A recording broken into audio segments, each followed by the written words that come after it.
The mess hall buzzed with the sound of alien voices and clattering trays as the recruits gathered for dinner. It was the end of another long day on the training fields of Vornis Base, where human soldiers and young alien cadets, known as Cubs, trained side by side. Among them sat Sergeant Elara, the only human in the hall. Her uniform was plain, her posture calm, and though her face showed exhaustion, her eyes held quiet strength. When the food was served, the difference was obvious. The alien recruits received tall plates filled with heavy portions of roasted meat and bright grains, while Elara's tray held only a modest serving, smaller than half of anyone else's. A few alien security officers sitting nearby noticed it first. One of them snorted, then laughed loudly. "Look at that tiny meal. No wonder humans are so fragile," he said, his voice carrying across the room. Another joined in, teasing, "Maybe they fear full stomachs as much as real battles." Their laughter grew, echoing against the steel walls. Elara didn't look up. She didn't glare, didn't frown. She simply picked up her fork, thanked the server softly, and began to eat. Every movement was quiet and deliberate, as if she refused to give them the reaction they wanted. Around her, the Cubs, smaller alien trainees with curious eyes, watched in silence. They were used to noise, to strength measured by loudness and pride, but this human's calmness was something new. One of the Cubs, barely old enough to speak without trembling, whispered to his friend, "Why doesn't she say anything?" Another replied, "Maybe she's afraid." But when they looked closer, they saw her expression, steady, peaceful, unafraid. There was no shame in her face, only patience. The hall's laughter eventually faded when the guards realized their words meant nothing to her. Elara finished her small meal without rushing, wiped her hands with a napkin, and stood to place her tray in the bin. She gave a polite nod to the guards who had mocked her, then walked out, boots clicking softly on the floor. The Cubs stared after her, unsettled but fascinated. In their culture, silence meant weakness. Yet somehow hers had felt powerful. Later that night, as the Cubs returned to their quarters, they couldn't stop whispering about the human. "She didn't fight back," one said. "She didn't need to," another replied. Somewhere deep inside, they felt a strange kind of respect forming, one they couldn't yet name. For Elara, the moment was already forgotten. She wasn't thinking about the laughter or the stares. She had learned long ago that dignity didn't need an audience. As she sat alone in her quarters polishing her gear, the faint sound of laughter from earlier still echoed in her memory. She smiled faintly, not with bitterness, but with quiet pride. Tomorrow there would be another meal, another test. But she knew something had shifted tonight, not just for her, but for those who had watched in silence. The next evening, the mess hall was filled with the usual noise of chatter, laughter, and the clatter of trays. The Cubs sat together at long metal tables, their sharp eyes glancing every so often toward the far corner where the human sat alone. Sergeant Elara was there again, her plate small, her expression calm. The memory of the laughter from the previous night still lingered in the air, but no one dared repeat it. The Cubs had talked about her all day, puzzled by her quiet nature. In their culture, food was a symbol of power, of rank and pride. The more you ate, the stronger you were seen. Refusing to demand more was almost unthinkable. Yet here was the human, small in frame but sitting upright, eating slowly, showing no anger or embarrassment. It was as if the small meal didn't bother her at all. Among the Cubs was one named Kiro, curious and thoughtful beyond his age. He had been watching Elara since the first night, trying to understand her silence. As he observed her now, he noticed something small but strange. She wasn't just eating. She was doing something subtle. Each time a younger cadet near her finished their meal too quickly, she slid a piece of her bread or a spoonful of grain onto their tray when no one was looking. She didn't announce it, didn't even make eye contact. Just a quiet gesture and a small smile before returning to her own modest meal. Kiro frowned in confusion. In his world, sharing was done loudly, almost like a performance. You shared to be seen, to gain respect. But this human didn't want anyone to notice. Why give away what little you have? He wondered. What kind of strength was that? After the meal, Kiro followed her quietly to the hallway where she was cleaning her plate. He noticed how she moved carefully, respectfully, as though even the act of washing dishes held meaning. "You didn't have enough to eat," he said finally, his voice uncertain. She looked up, surprised but not startled, and replied gently, "I had more than I needed." Her words confused him even more. More than she needed? She had barely eaten enough for a child. Yet her tone carried no sadness, only peace. When she walked away, Kiro stayed behind, staring at the empty tray in her place. Something about that moment unsettled him. Later that night, as he lay in his bunk, surrounded by sleeping cadets, the image replayed in his mind, the quiet human giving away food she didn't have to spare. He couldn't understand it, but he couldn't forget it either. It was not weakness he had seen in her eyes. It was something else, something calm, steady, and strangely powerful.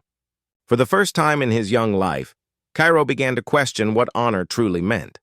The night air outside the barracks was cool and quiet, the twin moons casting a soft silver light across the training camp. Most of the cubs were gathered near the fire pit, laughing and bragging about the day's drills, how fast they ran, how much they lifted, how strong they were becoming. Their deep voices echoed with pride, each trying to sound bolder than the next. But away from the noise, Sergeant Elara sat alone under a dim lamp, carefully cleaning her gear.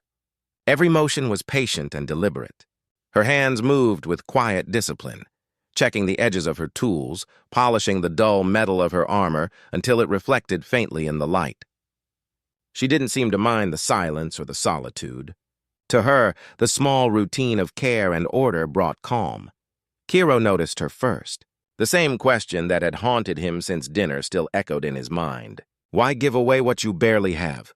Slowly, he nudged his friends to follow him. A few of the cubs trailed behind, whispering and giggling, curious but unsure. They stopped a few steps away, watching as Elara tightened a strap and placed her gear neatly beside her boots.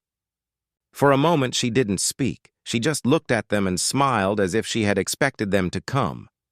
"You train hard," she said quietly. "You should be proud." The cubs nodded, puffing up with pride. One of them boasted, "We'll be the strongest in the ranks soon. No one will outrun or outfight us." Elara listened with a small smile, then looked down at the piece of cloth in her hand. "That's good," she said softly. "But strength alone doesn't make a warrior." The cubs frowned. Her words didn't sound like praise. It sounded like a puzzle. "Then what does?" Kiro asked after a pause. She looked up at them, her eyes calm and kind. "Humans don't measure honor by how much they take," she said slowly, "but by how much they can give." The group went quiet. They exchanged confused looks. It was such a simple line, yet none of them could fully grasp it. One of the cubs muttered, "Giving makes you weaker." Elara shook her head gently. "No. Giving means you have enough strength to help someone else stand too." Her words hung in the cool air, soft but heavy with meaning. The cubs didn't know how to respond. They had grown up believing that honor came from power, that the one who took the most was the one most respected. But this human, small, quiet, and unshaken by mockery, was teaching them something entirely different. As they walked away, none of them spoke for a while. Even Kiro, usually quick to talk, stayed silent. The words echoed in his head again and again. How much you can give. That night, while others slept peacefully, Cairo stared at the ceiling, realizing for the first time that true honor might not be about strength at all, it might be about heart. The next day, the mess hall was filled with noise and the smell of roasted grains. The cubs lined up beside the human sergeant, waiting for their trays to be filled. Elara stood calmly, hands behind her back, as the servers placed a small portion of food in front of her once again. Her plate looked almost empty compared to the overflowing dishes of the alien cadets. The security guards sitting near the front snickered as they watched. One of them leaned toward another and muttered loudly enough for all to hear, "Careful not to break that tiny plate. Humans can't handle real meals." Laughter spread like fire through the room. Trays clattered, claws tapped the tables, and mocking grins stretched across several faces. But Elara didn't flinch. She only nodded to the server, carried her plate to a corner, and began to eat quietly, just as she always did. Her calmness seemed to anger the mockers even more. Among the noise, the cubs sat in silence. Their ears twitched at every cruel laugh. Ron, the eldest among them, felt a tightness in his chest. He glanced at Elara, who ate without a word, her eyes steady and distant. She wasn't pretending not to hear, she simply refused to let it matter. The night before, she had said that strength wasn't in taking, but in giving. Those words echoed in Ron's mind now, clashing with what he was seeing. How could someone so quiet still seem so unshakable? Why didn't she fight back? He clenched his claws against the table, the sound of it barely heard under the laughter. Kiro leaned closer to him, whispering, "Why do they keep mocking her? She's done nothing wrong." Ron didn't answer. His throat felt dry. He had been raised to believe that respect was earned through challenge, that you silence those who insult you by standing taller and striking harder. But this human didn't raise her voice, didn't show anger. She simply endured, like she was made of something heavier than pride. It unsettled him. Around them, the other cubs shifted uncomfortably, their tails flicking in irritation. The laughter no longer sounded funny. It sounded cruel. Elara finished her meal, stood up, and returned her tray without a glance at anyone. As she passed the guards, she offered a polite nod, as if their mockery didn't touch her at all. That small gesture made Ron's claws dig into the table's edge. He didn't know why it bothered him so much, but something about her quiet dignity felt more powerful than any roar. When the hall emptied and only the echoes of the laughter remained, Ron stayed seated, staring at her empty spot. He realized that the human's silence wasn't weakness. It was control. She didn't need to prove her strength because she already knew it. And for the first time, Ron felt ashamed. Not of her, but of the laughter he hadn't stopped. The next meal came quietly, the air in the mess hall heavy with the memory of yesterday's laughter. The same guards sat near the front, but this time their voices were lower. Elara stepped into the line with the cubs, her posture calm, her expression unreadable. When the server handed her another small plate, barely enough for a child, she simply nodded and said, "Thank you." There was no frustration, no hint of anger, only quiet acceptance. She carried her tray to her usual corner and began to eat. The cubs watched her, remembering how she once gave her own food to someone else. It wasn't out of pity, but out of habit, like sharing was something that lived deep in her nature. Ron looked down at his full plate. The food smelled rich and strong, but he didn't feel hungry. Across the table, Kiro caught his eye, and without saying a word, pushed a small portion of his meal toward the middle of the table. Ron hesitated for a second, then followed, sliding a piece of his own portion next to it. Another cub noticed, then another, until small bits of their food gathered quietly in the center, a silent pile of respect forming between them. None of them said anything. None of them wanted to make it a show. Slowly, Ron stood, picked up the shared food, and walked toward Elara. She looked up, surprised, as he placed the tray in front of her. "You need your strength," he said softly. "Training is not kind to those who go hungry." The other cubs watched in silence, their ears lowered, their eyes steady. Elara stared at the food, then at them. Her first instinct was to refuse, but something in their faces stopped her. There was no pity there, only sincerity. They weren't giving out of guilt. They were giving out of understanding. She smiled, small but genuine, and said, "Thank you, but you don't have to do this." Ron shook his head. "We know," he replied. "That's why we do." For a moment, the noise of the hall faded, the mockers at the far end forgotten. It was just them, the human and the young cadets, sharing a quiet moment that felt heavier than words. Elara took the tray and nodded gratefully. Then, instead of keeping it all for herself, she picked a piece from the meal and placed it back on Ron's plate. "Strength should go both ways," she said softly. The cubs looked at each other, unsure what to do with the warmth rising in their chests. It wasn't just food anymore. It was something far greater, something they didn't yet have a word for. From a distance, a few guards paused their laughter, watching the exchange in silence. The same human they had mocked now sat surrounded by cubs who looked at her not as an outsider, but as one of their own. Without any speech or command, Elara had taught them something deeper than discipline. She had shown them honor without pride, and strength without force. The mess hall buzzed with its usual noise. The clatter of trays, the deep voices of guards joking loudly, and the hum of tired cadets finishing another long day. Elara walked in as she always did, calm and quiet, taking her place at the end of the line. When the server handed her the same small plate again, a few guards chuckled, already ready to repeat their usual mockery. "Careful," one of them said with a grin. "Don't drop that tiny meal. Humans might starve." A few others laughed, their amusement echoing through the hall. But this time, something felt different. The cubs didn't join in. They looked at the human, then at each other, and without saying a word began to move. Ran was the first. He picked up his tray, walked toward Elara's table, and quietly set a piece of his meal beside her plate. No one spoke. A few guards stopped eating, watching curiously. Then Cairo stood up carrying part of his own food and added it to the pile. One by one the cubs followed, each adding a small piece, their movements silent and deliberate. Soon, Elara's tiny plate was surrounded by food from 10 different trays, grains, fruits, and meats, stacked higher than anyone else's meal in the room. The laughter stopped. The sound faded as if the walls themselves demanded silence. The guards stared, uncertain what they were seeing. The cubs' eyes were steady, their faces serious. There was no pity in their actions, only respect. They didn't speak of generosity or kindness. They didn't explain what they were doing. They simply did it because they wanted to, because something in the human's quiet strength had reached them in a way words never could. Elara looked around, her eyes wide, clearly moved but unsure what to say. She stood slowly, her hand resting over her heart, and nodded to each of them in turn. No speech was needed. No thanks were expected. The silence itself was the meaning. For the first time, even the mocking guard said nothing. They looked at the human not with scorn, but with something close to shame. Ron broke the silence with a simple line.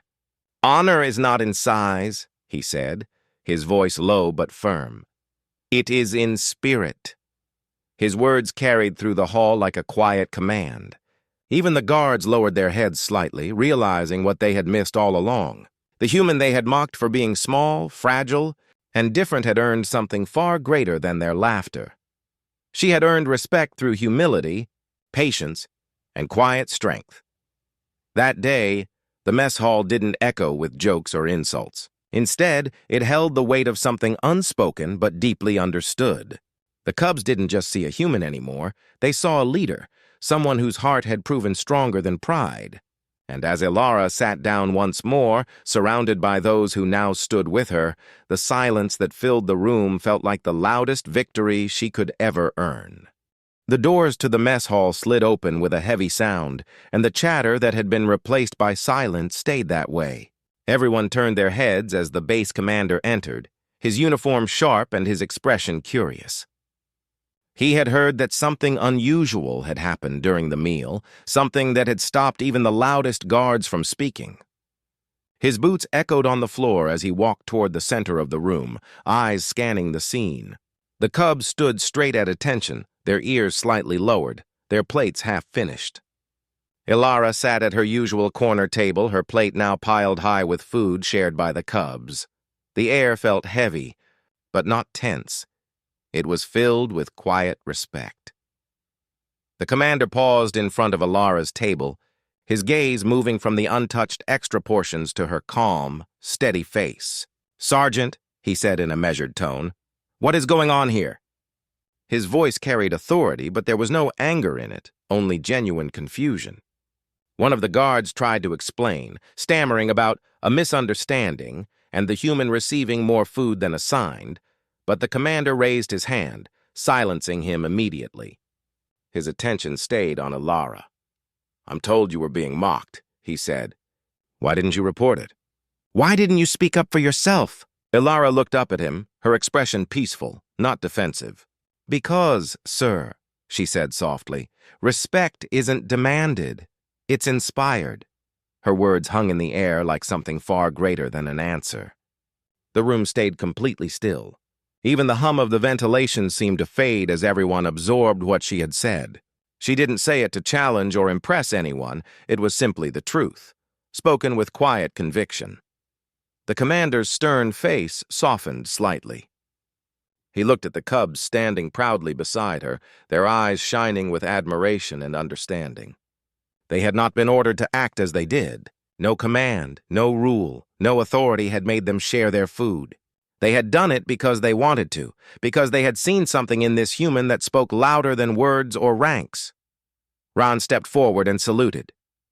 "Sir," he said with quiet strength, "we gave what we had because she gave without asking. She teaches us strength through kindness." The commander studied him for a moment, then glanced back at Elara. "Seems you've managed to teach more in silence than most do with speeches," he said finally, his tone carrying a note of respect. Elara lowered her head humbly. "We're all learning, sir," she replied. "Them about humanity, and me about theirs." A faint smile tugged at the commander's lips. "Carry on, Sergeant," he said, then turned to the guards. "And perhaps next time think before you laugh." His words were calm, but they cut deep. The guards nodded silently, avoiding everyone's eyes. As the commander left, the room stayed still, filled not with tension, but with quiet admiration. That night, the cubs didn't see a human officer anymore. They saw someone who had shown them what true honor looked like. By the next morning, the story had already begun to spread beyond the mess hall. What had started as a quiet act of respect between a few cubs and a human sergeant was now being whispered across the base like something extraordinary. Soldiers from different units exchanged quiet remarks in corridors, curious about what they called the silent lesson. No one could believe it at first. A human, outnumbered and mocked, had turned ridicule into reverence without raising her voice once. The guards who had laughed the loudest now walked with lowered eyes, avoiding conversations they could not justify. For the first time, the story wasn't about rank, strength, or victory. It was about honor.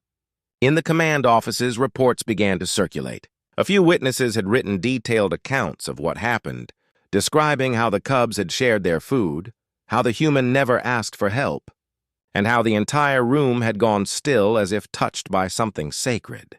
The story reached the higher officers, who read it more than once, surprised by its simplicity and its weight. "A lesson in dignity," one of them remarked quietly, "and it came from the smallest one among them." As the tale reached other divisions, it began to change how people saw humanity. For years, the alien races had seen humans as fragile, quick to tire, slow to heal, and physically weaker compared to their kind. But now they were being reminded that strength wasn't only muscle or endurance. Strength could also live in patience, in calmness under insult, in the refusal to lose dignity when others tried to take it away. Elara's quiet behavior had done more to reshape opinion than any official meeting or alliance speech ever had. In the training fields, the cubs who had witnessed it firsthand began to repeat her words to others. Respect isn't demanded, it's inspired. It became something of a motto, spreading faster than anyone expected. Younger recruits asked what it meant, and the cubs told them about the human who didn't fight back but still won everyone's respect. They described how her silence had felt stronger than anger, how her kindness had carried weight, and how even the commander himself had acknowledged her without hesitation. High Command eventually sent a note of recognition to her unit, commending a demonstration of unity and moral strength. But to Elara, who simply continued her duties without fanfare, it didn't feel like an award. She hadn't done anything special, at least not in her mind. She had only chosen to stay calm when it was easier to react, to lead with patience when she could have met cruelty with pride. Across the base, conversations began to change. The aliens no longer saw the human as small or fragile. They saw her as steady. Even the youngest cadets started mimicking her quiet discipline during training. The event became a story that grew on its own, retold in different versions, but always with the same truth at its core. One human had taught an entire base what real strength looked like, and she had done it without a single demand, command, or word of anger. The final week of training arrived, and the air on the base felt different. The loud boasts and competitive shouts that had once filled the halls were replaced by a quiet sense of focus. The cubs moved with more discipline, spoke with more care, and carried themselves with a kind of calm confidence that hadn't been there before. Even the guards who had once mocked now greeted the human sergeant with respect. Elara noticed the change, but didn't draw attention to it.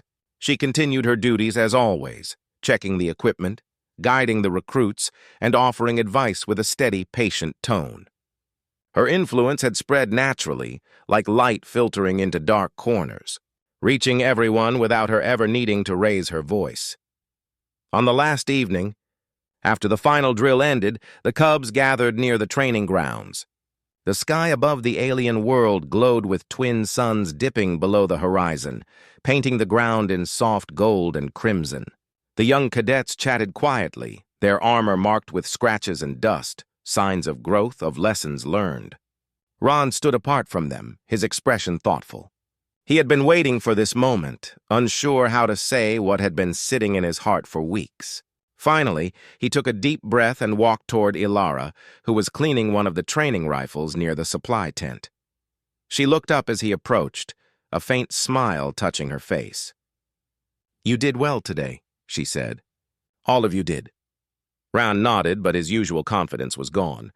His voice, when it came, was soft. "Sergeant," he said, "you taught us something that no battle ever could." His words hung in the air, carried by the evening wind. Then, in a gesture rarely seen from his kind, he lowered his head, bowing deeply before her. It was a gesture of honor among his people, one reserved only for their elders or those who had earned eternal respect. For a moment, Elara was silent. She understood what that bow meant. It wasn't about victory or rank. It was about gratitude, about the change she had unknowingly inspired. Slowly, she placed a hand on Ron's shoulder and said softly, "You taught yourselves. I only reminded you what honor looks like." Ron looked up, his eyes reflecting both pride and humility. Around them, the other cubs watched in silence, their chests rising with quiet emotion. They had learned to fight with strength, but more importantly, they had learned to live with dignity. The human who once ate alone had become their example of true power, one born not from dominance but from understanding. As the suns disappeared completely, Ron straightened and saluted. "Then we will remember," he said firmly. Elara smiled, her gaze warm but steady. "That's all any teacher hopes for," she replied. The moment passed without applause or ceremony, but its weight would last far beyond their training. In that still twilight, the eldest cub's bow became a promise that the lesson she had shown them in silence would live on in every one of them. Years passed, and the memory of that single quiet meal never faded.